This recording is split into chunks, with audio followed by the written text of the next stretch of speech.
Dis-moi si la vie est ce que tu veux. Dis-moi si on devrait partir aussi, loin d'ici, loin tous les deux. Dis-moi si t'es bien avec moi aussi, Léo. On s'en va demain, Léo. Je te promets le bien, Léo. On s'en va après, loin d'ici. Et on ira dans les montagnes, là-haut dans la forêt, seul. Alors demain on s'en va. Alors demain on s'en va et on se va bien. Un autre Walmart, un autre campeur.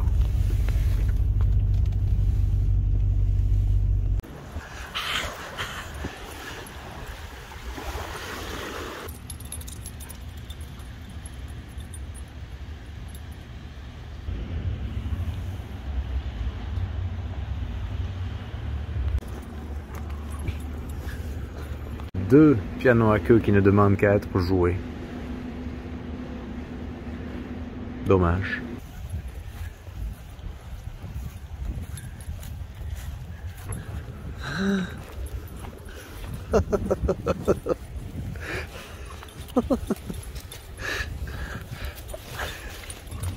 Ah, ils sont là, ils sont tous là. Salut les chevreuils. Il m'en a fallu du travail pour vous trouver dans la forêt. Et vous êtes juste tous ici.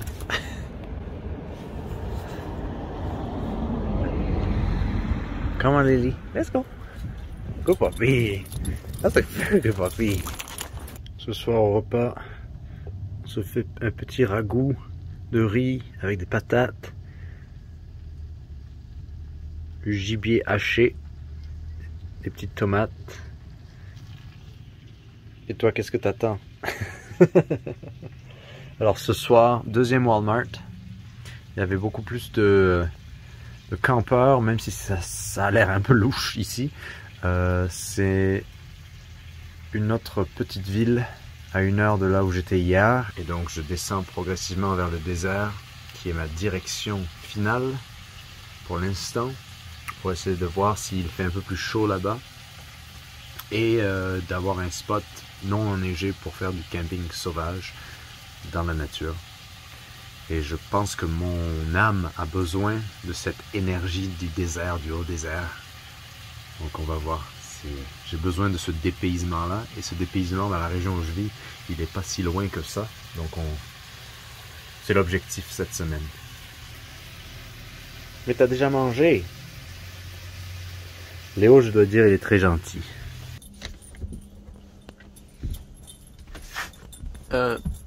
Excusez-moi, monsieur. Monsieur? Monsieur Léo?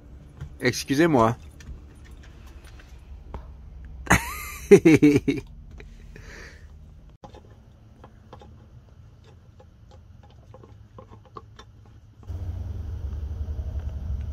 voilà, il a finalement abandonné.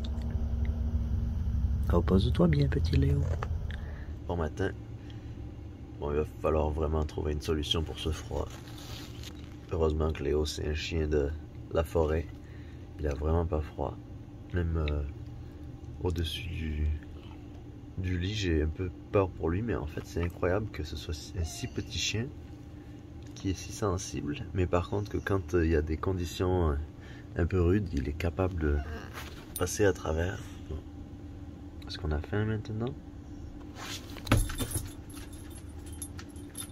Il est prêt à partir. Alors ça c'est Léo. Vous apprenez à le connaître. Quand il a besoin d'un truc, il vous le dit. Sûrement parce que je suis père chien poule. Si seulement tu pouvais te faire à manger. Ok, je me réveille. Il est fucking 7 h du matin. Et il fait froid. Faut que je trouve une solution. Quiet. Quiet. Il faut que je trouve une solution parce que ma chaufferette au propane, elle ne fait aucun chaud, aucune chaleur. Enfin, elle en fait, mais elle n'arrive pas à meubler l'espace. C'est un peu énervant. Ok, let's go. Au moins, c'est une belle journée, il va faire du soleil. Hein?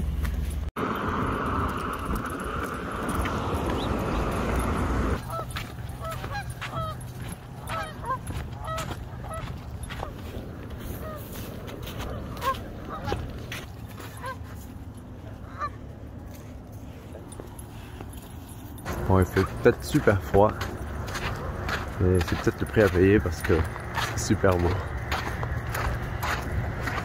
Ça réveille en tout cas et ça garde au chaud ces endroits-là.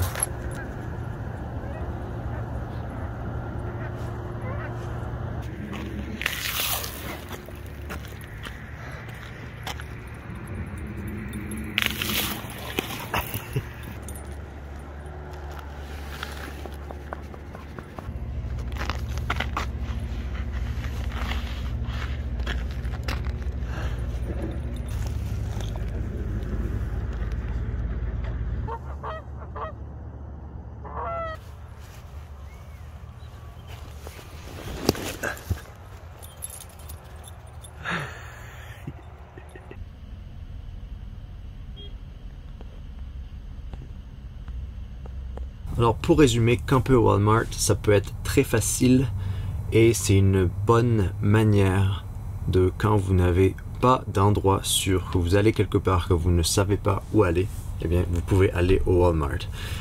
Quant au sujet de demander la permission, moi je n'ai jamais demandé une seule permission à un Walmart. Il y a beaucoup de Walmart qui même ont des panneaux où il est interdit de se stationner la nuit, qui ne l'appliquent pas. Cela dit, vous pouvez regarder sur toutes les apps qui existent et souvent les Walmart qui interdisent les stationnements de nuit pour les gens qui voyagent, eh bien vous le saurez très facilement. Mais je trouve que à Walmart, l'important, tout comme, et je pense que ça s'applique dans n'importe quel type de boondocking, je trouve que le plus important, c'est à la fois d'avoir l'air évident et à la fois discret. Je dirais que c'est quelque chose qui est assez subtil d'être à la fois touriste, d'avoir l'air d'un touriste. Enfin moi techniquement je suis sans domicile fixe ici. Il faut éviter d'attirer l'attention mais à la fois montrer ses intentions. Et je dois dire qu'avoir un chien et même limite avoir une caravane, en fait un setup assez un peu plus gros, c'est limite comme si ça justifie pourquoi vous êtes là et vous n'avez pas besoin de déclarer vos intentions, alors que quand j'étais tout seul avec des véhicules plus petits, ce qui est très pratique d'avoir un véhicule plus petit, eh bien je me sentais souvent un peu comme un indésirable, alors qu'avec Léo j'ai juste l'air d'un gars qui voyage avec son chien. Et en tout cas en Amérique du Nord et particulièrement au Canada, les chiens sont très bien vus, les gens pour la plupart adorent les chiens et donc les gens ont l'air de souvent respecter ceux qui voyagent avec des chiens et j'essaie d'avoir l'air un peu roots mais un peu respectueux, c'est-à-dire je suis le gars de la forêt et ici c'est un peu normal. Il y a beaucoup d'autres personnes comme ça, il y a beaucoup d'autres gens qui vivent dans le bois mais qui viennent dans la civilisation pour acheter leurs outils, acheter leurs vivres, etc. Et donc, pour le redire une troisième fois, rester discret tout en restant évident, c'est, je crois, quelque chose d'important et ne pas attirer l'attention tout en déclarant ses intentions. Je trouve que c'est une belle formule que j'ai juste imaginée, donc c'est pour ça que je voulais la répéter 3 fois. Ensuite, trouver un spot, c'est facile une fois que vous avez l'habitude des Walmart. Les Walmart sont tous les mêmes, ils ressemblent tous presque, ils ont tous un stationnement, un layout similaire, ils ont au moins 2 entrées, voire plus. Donc déjà, ne vous mettez pas sur les entrées, parce que le matin et le soir, il va y avoir le plus de trafic et ça ne va pas arrêter parce que c'est là où les moteurs ronflent et juste les gens démarrent en trombe et ont hâte de rentrer chez eux ou d'aller au Walmart. Donc je dirais à éviter, ce sont les entrées Par contre, pour se stationner, le conseil c'est de se mettre au fond ou sur les côtés. Au fond, le désavantage c'est que vous n'allez pas capter leur Wi-Fi, donc ça peut être quelque chose, alors que sur les côtés, souvent, surtout sur les côtés du centre de jardinage, vous allez avoir du réseau sans fil. Autre conseil, ne vous mettez pas sous une lumière. Les lumières dans les stationnements de centres d'achat sont extrêmement fortes, elles sont en fait allumées toute la journée, et le soir, si vous êtes en dessous d'une lumière, ça peut vraiment vous ruiner votre nuit parce que ce sont des lumières assez fortes. Et en général, je dirais qu'il faut se mettre entre la lumière, être dans le spot, et être dans un coin tout noir où on ne voit rien, parce que c'est évidemment là où les maraudeurs ou les gens qui ont des mauvaises intentions, c'est là où ils vont commencer en premier, dans les endroits qu'on voit le moins, ou que la sécurité, les gardes de sécurité voient le moins. Il faut se dire que sur les Walmart, de plus en plus, il y a des caméras de partout, vous êtes policés, donc personne n'a de doute quant à ce que vous faites quand vous restez stationné de nuit avec un véhicule et que vous sortez, vous rentrez et que vous avez l'air de rester là. Tout le monde s'en fout. Il vaut mieux juste essayer d'être le plus en sécurité. Une erreur que je fais souvent, alors on va parler d'un autre sujet, c'est d'aller gambader au Walmart, surtout quand il fait froid dehors, et de vouloir acheter plein de trucs. Parce que comme je disais plus tôt, on est à la fois minimaliste et à la fois préparatiste, je dirais. C'est pas survivaliste, c'est pas prepper, c'est préparatiste, pour être sûr d'être autonome le plus qu'on peut, vu qu'on n'a pas de chez soi quand on est nomade. Je trouve que c'est assez important. Surtout aujourd'hui où la vie elle est très très chère, tout coûte un bras, juste faire réparer n'importe quoi va coûter vraiment, va vraiment mettre à mal votre fonds d'urgence en fait, que j'espère tout le monde a. Quand on va au Walmart il y a tout, et c'est toujours excitant de voir les différents Walmart parce que c'est vraiment le paradis de la consommation. C'est à la fois un peu nauséabond et à la fois comme une drogue en fait. Et moi souvent quand je vais à un Walmart, c'est avant d'aller explorer le backcountry, c'est avant d'aller faire du vrai boondocking dans le boondock, dans la forêt, dans le désert, un peu dans les montagnes.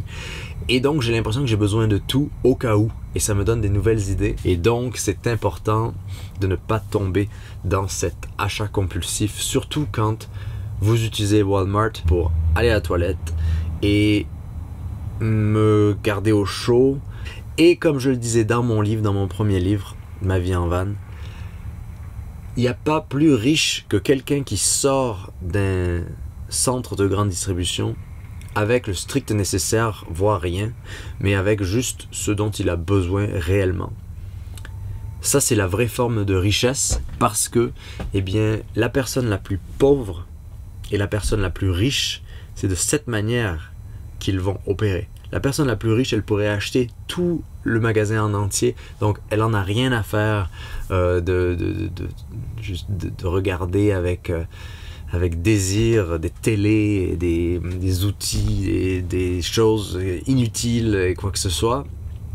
Et la personne qui est vraiment pauvre, qui n'a pas le choix, elle va, si elle a une éducation en tant que préparatiste pour survivre, eh bien, ne va acheter que le strict nécessaire, c'est-à-dire du riz, des lentilles, des conserves, et puis c'est tout. Et donc, moi, j'essaie d'appliquer ça. Ça fait partie du boondocking au Walmart, d'aller au Walmart.